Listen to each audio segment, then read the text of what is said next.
Tonight with that developing story in Stamford, police exchanging gunfire with a suspect barricaded inside of a home. Addie Guajardo is live on the scene with the new information that we just learned. Addie, what can you tell us?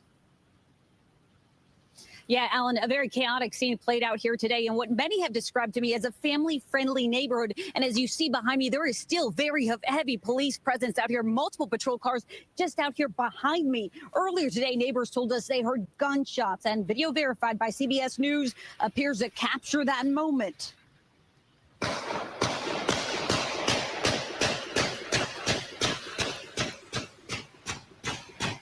You see patrol cars and hear what sounds like several gunshots. You hear in the video someone yell, "Back up," and then what sounds like even more gunshots continue. Stamford police say they responded to a home here on Oak Lawn Avenue, and the situation escalated to a barricaded situation. Officials say as officers approached the home, their vehicles came under fire, and the suspect exchanged gunfire with police officers on the scene. Now, according to police, the suspect appears to have taken his own from a self-inflicted gunshot wound. I spoke to a neighbor who described the chaotic scene here earlier today. I saw police activity at first, and then I heard the gunshots, and everybody started running. Some people were running for cover, and then I ran back inside. It's a little bit of a tragedy and very unfortunate that it happened in this neighborhood. Police say no officers were injured and add that this is an ongoing investigation. Again, Alan, you see that heavy police presence, so still some investigation going on right now. They're wrapping up what's happening out here, and they're asking residents in this area to steer clear of this area. Reporting live from Stamford, Connecticut, Addie Guajardo, CBS News, New York. Yeah. All right, peace and blessings. Peace and blessings. All praises due to the Most High. And I'm just going to go ahead and say it. That was a white man who barricaded himself in the house and started shooting an AK-47 at police in Stamford, Connecticut. This happened as a result of them coming to file an eviction or enact an eviction for this guy. And this guy's name is Jed Parkington. And once again, I'm just going to go by the name. That is one of the most whitest names that you could ever hear. Jed Parkington is the man who barricaded himself inside the house and then began firing assault-style weapons at the police. Now, I've scoured the internet. There have been no release of photos of this man, which is somewhat protocol when we see these events happen where white men are attempting to kill law enforcement. But this story goes deeper. Watch this next video as this man, as the investigation continued, was found to have pipe bombs, more weapons, and also a decomposed body. You heard right. A decomposed body in his residence. Just watch this video. It's fair use for literary and commentary purposes only. Check it out. Bombs and a decomposed body. That is what police say were found at the scene of a standoff in Stamford. It unfolded Tuesday on Oak Lawn Avenue during an attempt to evict the homeowner. 63-year-old Jed Parkington fired multiple high-powered rounds at police before dying. Tony Aiello has more now on today's new revelations. A shocking discovery at the scene of Tuesday's shootout between the homeowner and Stamford PD. Police say after Jed Parkington died by suicide, they flew a drone inside, spotted pipe bombs and Molotov cocktails, and called the bomb squad. While checking the home for explosives, a second body was discovered on the second floor. The body was concealed and appeared to be in a decomposed state.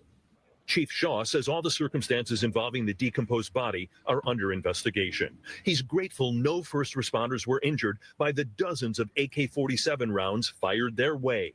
This video captured some of the gunfire. You can see the spray of bullet-resistant glass as shots hit the 3-inch thick windshield of an armored vehicle. Pictures show another damaged special response team truck, bullets denting the armor and almost penetrating inside. I will tell you, when the video comes out, you'll realize how close it was for those that windshield to be penetrated to the point where we might have lost some officers' lives. Police say Parkington opened fire on cops backing up state marshals serving eviction papers. On Monday, his wife begged a judge to delay the eviction, writing about a decade of financial hardship and health issues. Quote, "Winter is coming, and I'm afraid I'm going to be left on the street." Ironically, process server John Gallup says he helped Jed Parkington evict people renting rooms in the home. You know, he wanted them evicted. He got the paperwork. I gave it to me, and I served it.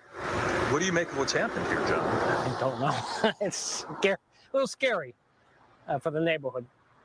While fighting his eviction, Jed Parkington wrote this letter saying he had cancer and long COVID and criticizing lawyers and banks. Still many questions to be answered after this shootout and the discovery of a long dead person inside the Parkington home.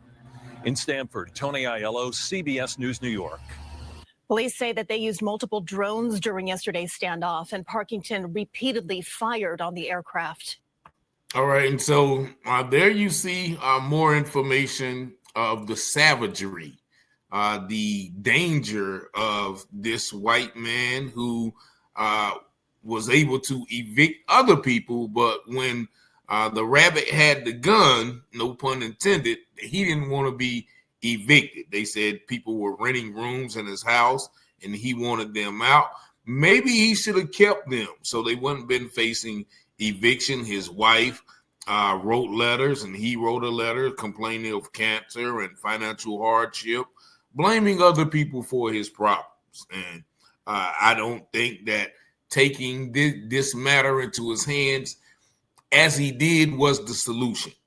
And once again, I'm ready for them to release the photo and release those footage. Like, you can see the bullets ricocheting off the bulletproof glass. Like, this guy definitely meant business, but as a lot of them do, they take the coward way out. Now, this happened on December the 2nd in Stamford, Connecticut. They said it was a very family-friendly neighborhood, which, in other words, could be considered a white neighborhood, even though they had the brother testifying on the news article. But this is, once again, just a larger example of who police really need to be worried about. We always hear police fearing for their life when they encounter black people, but rarely do you see them fearing for their life when encountering white people. But unfortunately, white people are usually the ones who are firing guns and are barricading themselves out. And once again, even worse, had a decomposed body. They said the body was concealed. So who is this person that was in the house? And did his wife not know? Like, so it sounds to me that they were trying to delay the eviction so they could somewhat move that body. And then I guess when the marshals came to serve the eviction, he was like, okay, well, I'm going to go to jail anyway for this dead body that's stinking up the place. So, I might as well go out in a blaze of glory. And that's what he did. So Jed Parkington, rest in peace. But, I hope, once again, this serves as a notification to police that, it is not the black person with the gun that you might need to be worried about. It may be the all-American Jed Parkington, blue blood American that you might need to fear. Blue blood white American that you might need to fear. But nevertheless, y'all tell me what y'all think about this situation in the comments. Y'all see the number 919-587-7782. Thank y'all for liking, watching, sharing, and subscribing to the channel. And as always, I pray you have peace and blessings.